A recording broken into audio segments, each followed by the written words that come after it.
everybody to focus really carefully on this ball. Just take a look at this ball. Put your phones down. Just take a look at the ball. All right, now everybody turn around and find the nearest exit to the room.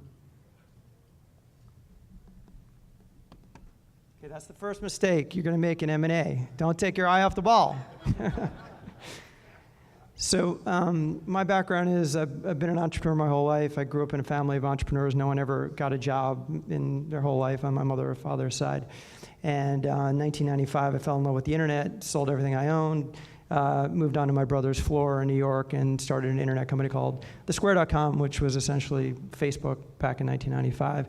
Started 2 other companies, sold all 3 by 2001, and retired young, and for about a dozen years did angel investing, kind of roll up your sleeves angel investing.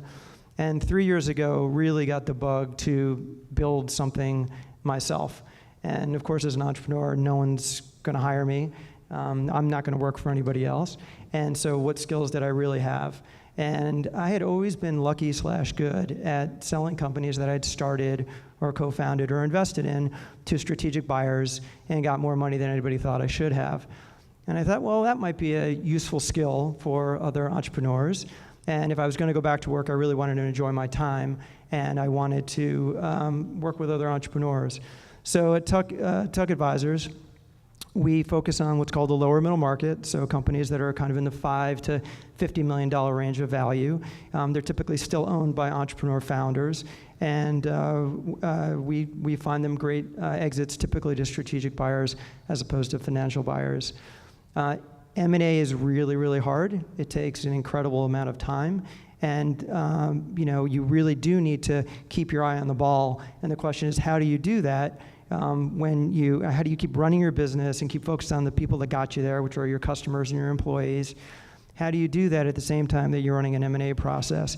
One answer is include your team. So the first axiom of M&A is it's a team sport. And I realize that for a lot of you in this room, this may not be a topic of immediate interest to you, but maybe you have an uncle or a friend or a neighbor, and maybe this information will be useful for them. So I ask you to just listen and see if it's interesting. Okay, so before I go on, I just want to set the context. Are there any people in the room that have sold a company before? Fantastic. So a lot of this will sound familiar to you. For the other people, I'm just going to do a little bit of level setting. M&A, sell-side M&A, it comes in 3 phases. The first phase is you develop the assets. And by assets, I mean you develop the book, the material about your company, and from that you derive a 1-page blind offering memorandum. So the book, or also known as the SIM, Confidential Information Memorandum, like any industry of way too many acronyms, Confidential Information Memorandum, and the blind offering memorandum. The other obvious, really important asset that you build is the buyer list. And so if you're going out and you're doing a global auction process, which is what we do, you're going to build a buyer list of hundreds of companies. If you're doing what we call UFO response, UFO stands for unsolicited flying offer. So any of you that have a good company, I'm sure, Milton, you've had your own share of unsolicited offers come flying in. Hey, do you want to sell your company? And so in that case, what we do is in the UFO response, we put together a more limited number of potential buyers to continue to create leverage in the process. Phase 2, you take those assets. So you take the SIM and the BOM, you take your buyer list, and you go out to the marketplace. And you show people what you got, and you see if anybody's interested. If they are, they sign the NDA. And the end of phase 2 is the signing of a letter of intent. After that, you go to phase 3, which is trying to get the deal over the finish line. If anybody tells you that this process is easy or quick, they're lying. For a global auction process, it takes anywhere from 9 to 12 months in our experience. If it's a UFO response, it can be faster. If the UFO is not a hoax and it actually is the one that buys your company, it could be somewhere between 4 and 6 months. If you go to a limited auction and you're successful there, maybe it's 6 to 9 months. But it's not quick. And it's not easy. Okay, so I burned about 2 minutes of time there level setting what M&A is on the sell side. I want to jump into the team piece. There's 2 parts of it, really. One is your own team. So the answer when CEOs ask me when we engage, when should I tell my team about this? Well, from my perspective, at least when it comes to the C-level executives, when it's your management team, the sooner the better. If you're building these assets, if you're building the book and you're building the buyer list, as your M&A advisor, it's extremely helpful to have your team in place to help create those materials, to make sure that we have all the sections of the book fleshed out as much as possible. And the buyer list, we have these proprietary exercises we take you through. It's much easier to get a more robust list when it's not just you in the room and there's some other people there. You certainly, and I will say this is really, culture plays a big part of this. So we have a fantastic telehealth client right now. We're in phase 3 with them. Hopefully we'll close the deal in about 60 days and tell you more about it then. But they have a very open book policy. So right from the beginning, the CEO wanted to include his management team and even dabbled with the idea of telling his entire company. We didn't do that. There are other clients that we've had where they tell the managers 2 weeks before the management presentations, hey, by the way, in 2 weeks we're going to be in New York meeting with 3 companies for 2-hour presentations, and you're presenting this, and oh yeah, by the way, I'm selling the company. And so it really depends on what the culture is like. The other part of the team is critically important to M&A is your external advisors. So it may sound self-serving, but M&A advisors are extremely important. M&A attorneys, not the attorney that helps you buy your house, but actual M&A attorneys, exceedingly important, and accountants and CPAs and all the rest. So it's really a team effort. I've got 7 more of these, but they'll go much more quickly. Okay, so when you're building that buyer list, a lot of CEOs get freaked out at the notion of people finding out that you're running the process.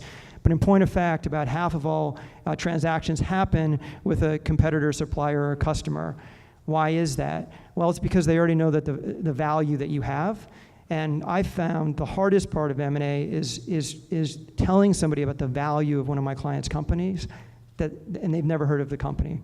So going to a competitor or supplier can be scary, but there's really a very easy way to do it, which is to say you call up your friend and you say, hi, Joe, I just wanted to let you know that we got an offer to sell our company. This wasn't really what we were thinking of doing, but we wanted to tell you because you're such an important partner with us, and we wanted to see if you would have any concerns if we sold our company. Right? There's a right way to do it and a wrong way to do it, and that won't elicit any worries from them. Know who you're going to sell your company to before you start it. That was some good advice that I got back when I was starting my companies. Again, not something you necessarily have to have. When I sold my second company called Referit.com, Alan Meckler, who had started Interworld Trade Shows, called me, said, I want to buy your company, and I said, I know, and I sold it to him. The rub is that I had 2 other UFOs at the same time, and because I didn't have an M&A advisor, I didn't pursue conversations with those other 2 companies, and I blew it. One of those companies, 6 weeks later, sold to Microsoft. And so this is the reason that I'm actually standing here today, because I don't want other entrepreneurs to make that same mistake. Well, that's what we just said. And just to let you know, the process for when we come in, if you get a UFO, this happened, and this is what happens. Milton will call me and say, James, we got a UFO, what do we do? And we'll sit down, and first thing we do is we take a look at the NDA. Oftentimes, Milton or whoever will have proceeded into this due diligence process without a proper NDA. So typically we'll kind of shut down the process, we'll get the correct NDA signed, then I will put a time frame in place because nothing happens without a deadline. So I will say, now that we have this new NDA in place, there's a timeline for the LOI, and it's next Monday. And oftentimes we'll get an LOI next Monday, and it'll be 30 or 40% higher than the conversations they've been having for the last 3 or 4 months. So that's the process that we use for UFO response. Another axiom, kind of like M&A is a team sport, time kills deals. You need to move these things quickly through.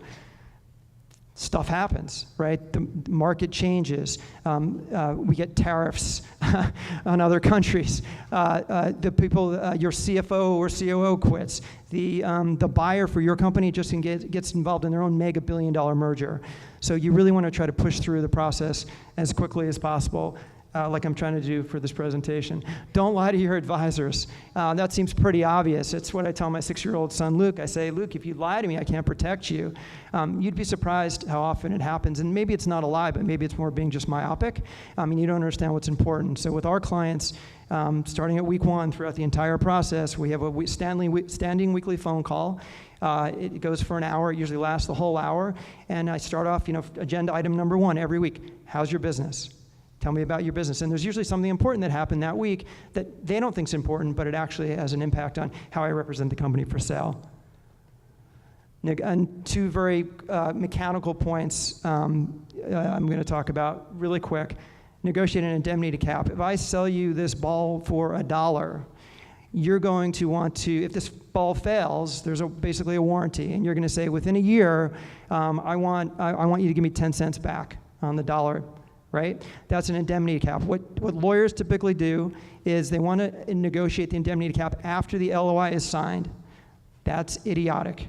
When anybody tells me that's not the way it's done, you can't do it that way, as an entrepreneur, I start feeling like I'm on the right track.